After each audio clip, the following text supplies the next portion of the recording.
filed by the petitioner under section 152 of CPC for amendment in decree has been rejected. क्यों? The plaintiff filed civil suit for specific performance of contract against the defendant, पिछले हफ्ते भी लगा था कि हम yes was granted time to seek. क्या हुआ, मिला कोई कानून? कानून मिला है ऐसे भाई इसके अंदर क्या गलती क्या थी? इसके अंदर खसरा number during the pendency of trial खसरा नंबर चेंज हो गया था दोस्त. अच्छा, मतलब डिग्री तो हो गई आपके पक्ष में और नहीं, जस्ट आफ्टर डिग्री चेंज हो गया था. सिविल सूट 2015 में फाइल हुआ, 2016 में खसरा नंबर 277/1 से 204 हो गया था. फिर डिग्री पास हुई है डिग्री हुई है 29/2/16 को, चेंज हुआ है 2 दिन बाद. 2 दिन बाद तो यही तो कह रहा हूँ मैं आपसे, आप करो ड्यूरिंग हो गया था. तो वही पूछा आपसे whether this is permissible. This is permissible under section 152. 152 में तो क्लेरिकल मिस्टेक से होगी, आइडेंटिफिकेशन ऑफ लैंड डिस्प्यूट नहीं हो. लेकिन आप तो अपनी सेलडीड करा और उसके बाद दूसरा दावा ले आना कि दोनों लैंड समान. डेट में काइंडली भी section 47 of CPC grant permission to तो वहां पे जाना है आपको. लिबर्टी में काइंडली भी ग्रांटेड टू मूव है. जज क्या with in view of that judgment कौन सा बताइए. SC 2003 volume 2 SCC page number 330 para number 17 में काइंडली भी सिग्नेचर.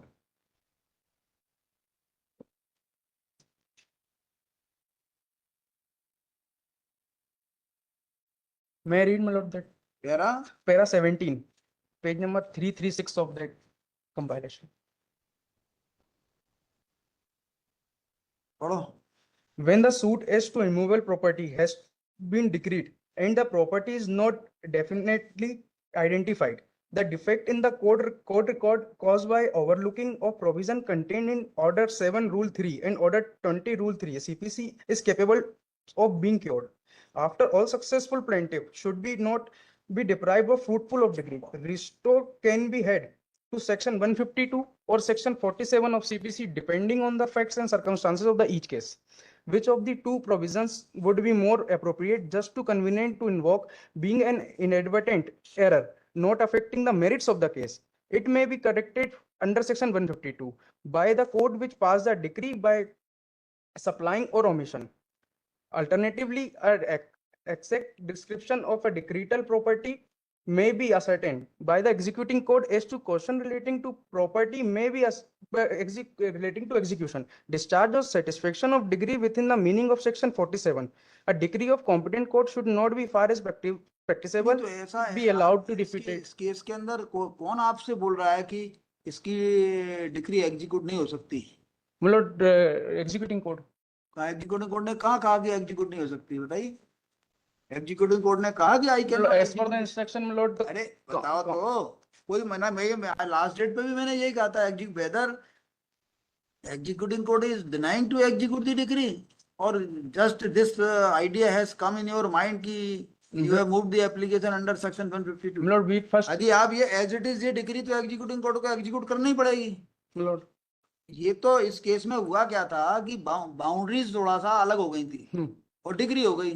तो उनका कहना ये है कि when there is property by some reason, suppose property is not identifiable and decree has already been pass, this can be done by executing court itself. ये court देख सकती है कहां पर है. मान लो किसी जगह झगड़ा हो कि प्रॉपर्टी की आइडेंटिटी का, तो कमीशन जारी किया जा सकता है.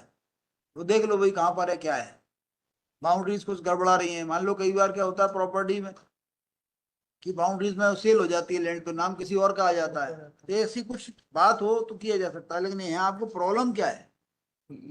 आफ्टर दैट भाई आप तो बिल्कुल सही नंबर की सेलडीड कराना चाह रहे हो बस. तो सही नंबर की सेलडीड कराने के लिए आप इसकी भी सेलडीड कराओ लोगों, तो भी तो सही नंबर की है ये. But my lord, executing court is not inclined. हाँ बता दो ना, एग्जीक्यूटिंग कोर्ट ने मना कहाँ किया? एग्जीक्यूटिव कोर्ट ने कहा है कि वो एग्जीक्यूट नहीं कर रही डिग्री. तो आप 152 लगा के 152 बोलो कोई अप्रोप्रिएट एप्लीकेशन पेश करने की लिबर्टी चाहते हो वहां. अप्रोप्रिएट एप्लीकेशन देखिए, after arguments at length learned counsel for the petitioner public decree holder prays for withdrawal of this civil litigation with liberty to file appropriate application before the अपने execution पेश भी किया है कि नहीं किया? एग्जीक्यूशन मतलब पेश उनमें उसमें आया ही, मतलब उन्हें एक्सेप्ट ही नहीं किया है वो। Very good. हसरत- कौन सी ऐसी अदालत है जो एक्सेप्ट नहीं कर सकती? I will seek instruction. बेकार की बातें करते हो आप लोग की एग्जीक्यूटिव कोर्ट हाथ में ही नहीं पकड़ेगी कागज, ऐसा है? इस डिक्री में जो लिखा है उसका भी नहीं हाथ में जो है कोर्ट कागज पकड़ेगी। कुछ भी बोल देते हो कि executive court not is not. Executive court में फुर्सत तो होती नहीं कागज पढ़ने की। वो तो जिस समय आप पेश करते हो घर चले जाते हो, दूसरे तीसरे दिन चौथे दिन केस आता है, फिर वो खारिज कर सकती है। ऐसा थोड़ी ही can refuse to accept the documents. मतलब इन दिस रिगार्ड में इंस्ट्रक्शन ले लेता हूँ कि एग्जीक्यूटिंग कोर्ट का आपने क्या क्या पेश भी किया है कि नहीं किया? इसमें मिलोड एप्लीकेशन हम एंड देखते हैं एग्जीक्यूटिव कोर्ट अभी एग्जीक्यूशन चल भी रहा है कि नहीं चल रहा? वो स्टार्ट ही नहीं हुआ होगा, मतलब जब खसरा ये नंबर तो लग रहा है कि आपकी ये डिग्री हो गई होगी टाइम बार्ड, और आपको नींद खुली होगी बाद में। the concern is that only regarding खसरा चलो नंबर। क्या लिखा? या कुछ before the executive court oblique court of first instance prayer being reasonable. Deeply offensive.